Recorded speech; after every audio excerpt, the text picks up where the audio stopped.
pour être efficace. Merci, cher collègue. La parole est à Monsieur René-Paul Savary pour le groupe UMP, qui va s'exprimer depuis sa place. Merci, Monsieur le Président, pour votre compréhension. Madame la Ministre, Monsieur le rapporteur, chers collègues, je voudrais vous faire part, comme d'autres, d'expériences personnelles en tant que médecin et président de conseil général, et revenir sur certains termes tels que déserts médicaux, qui me paraît un terme trop générique et qui, à travers des exemples locaux, montre bien la diversité des situations. Et je prendrai par exemple l'exemple du canton de Montmirail, où il existe encore un hôpital local, où il n'y a pas de service actif, mais où les postes de médecins hospitaliers sont pourvus, alors que les postes de médecins généralistes ne le sont pas. Ce qui montre que les arguments sur l'attractivité d'un territoire, sur la nécessité de trouver un travail au conjoint ou sur l'éloignement d'un CHU sont donc battus en brèche dans ce cas-là.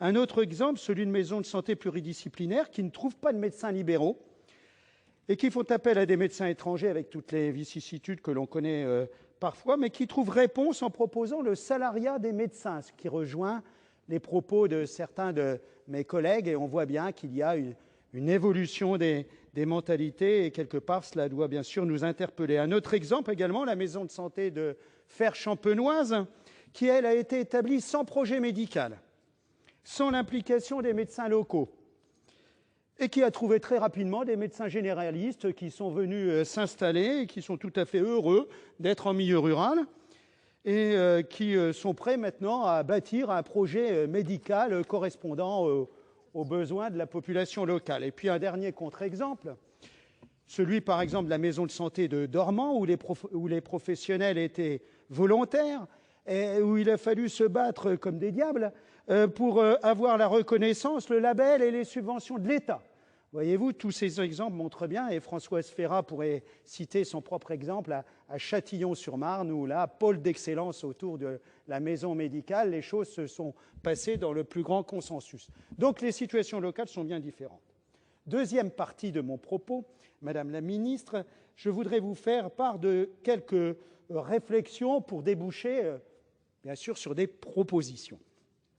En ce qui concerne la formation, plusieurs doyens de facultés de médecine françaises ont affirmé que le cursus médical dans certains pays était inférieur à celui dispensé en France. Cela interpelle compte tenu de la reconnaissance européenne des diplômes. Et pendant ce temps, les médecins les mieux formés en France partent vers d'autres pays, notamment le Canada et l'Allemagne. C'est le grand mercato des médecins, comme l'écrivait récemment une analyste sur un journal bien connu. Et nos étudiants, nos enfants souvent, recalés en première année, malgré des notes satisfaisantes, sont contraints à un autre cursus en France, ce qui ne les empêche pas de réussir, bien entendu, tandis qu'ils peuvent s'inscrire dans des études de médecine non sélectives dans des pays étrangers proches européens, moyennant finance 5 000 € en général de droit d'entrée. Deuxième réflexion, Madame le ministre, concernant le numerus clausus. Depuis trop longtemps, j'ai été moi-même formé du temps du numerus clausus, ce qui remonte à un certain nombre d'années. Les gouvernements successifs sont partis sur l'idée que plus il y avait de médecins, plus cela coûterait cher à la nation et donc à la sécurité sociale. Alors, la féminisation de la profession, la réduction du temps de travail, l'évolution des mentalités, la conciliation réclamée légitimement entre vie professionnelle et vie familiale, l'évolution du secteur médico-social, la PMI, la pédopsychiatrie, les PMSI dans les hôpitaux, les médecins spécialisés maintenant dans la reconnaissance du handicap, l'alourdissement des tâches administratives, les récupérations obligatoires des gardes de nuit, et j'en oublie sûrement, tous ces facteurs font que l'on aurait dû pratiquement doubler le numerus clausus pour répondre aux besoins de la population et aux besoins de la politique nationale de médecine. Maintenant, une troisième remarque concernant la gestion d'un cabinet médical.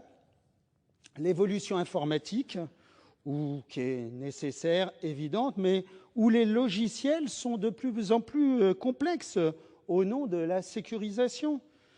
De plus, la conformité des réponses médicales, les statistiques de suivi font que les médecins généralistes sont en première ligne pour remonter les données exploitables, mais pendant qu'ils font cela, ils ne soignent pas les malades. Concernant également la gestion du personnel, au sein d'un cabinet médical de groupe, la gestion est contraignante, elle est peu adaptable, et je puis vous dire que les remplaçants qui viennent dans les cabinets médicaux ruraux, futurs associés, sont toujours effarés par les frais d'un cabinet. Les charges sociales, les assurances, les cotisations retraite à la CARMF, les charges d'exploitation, la répartition de la CFE ou les charges informatiques paraissent importantes et insupportables pour les étudiants qui viennent découvrir leur futur métier à travers les maisons médicales. Donc je crois qu'il faut mieux former les jeunes à ce type d'exercice, réduire les contraintes de gestion si l'on souhaite que ces jeunes viennent s'investir notamment dans le milieu rural. Pour conclure, je voudrais faire quelques propositions émises à titre tout à fait personnel. Je pense qu'il est important de promouvoir le statut de collaborateur. C'est celui qui permet de faire que des jeunes viennent s'implanter sans s'associer à travers une société civile de moyens, ce qui est particulièrement contraignante. Donc avec une carte professionnelle de santé pour ces médecins qui sont thésés, ou bien promouvoir le statut de remplaçant permanent pour les médecins non thésés, avec utilisation de la carte professionnelle du médecin remplacé pour télétransmettre, puisque par définition, s'il est remplaçant, le médecin attitré ne peut pas exercer, donc une seule carte professionnelle suffit. Deuxième proposition, respecter la liberté d'installation individuelle pour permettre à un médecin généraliste motivé d'exercer sa vocation de médecin de famille là où il le souhaite, mais mettre en appel d'offres des conventions de secteur 1 pour des activités libérales ou salariées à disposition des maisons de santé pluridisciplinaires sous-équipées, ce qui permettrait d'être une mesure intermédiaire qui ne serait pas contraignante, mais qui pourrait peut-être répondre aux besoins locaux.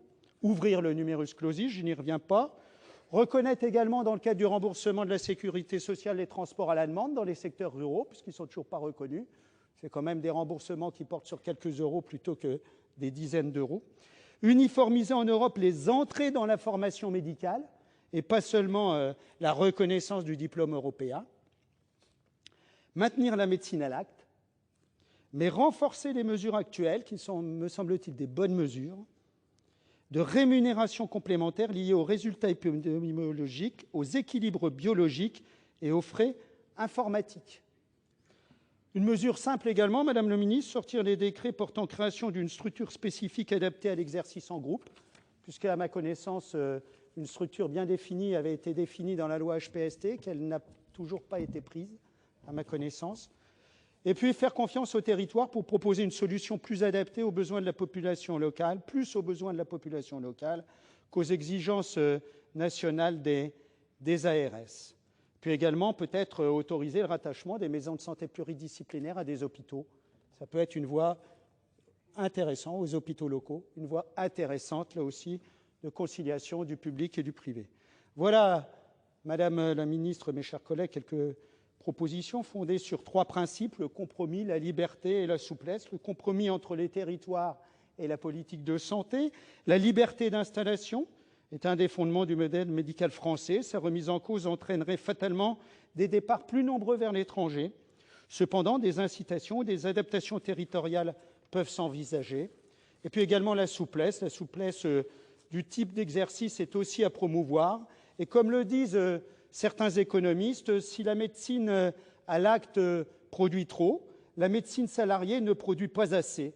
Et la complémentarité des deux peut être la voie du consensus. Je vous remercie.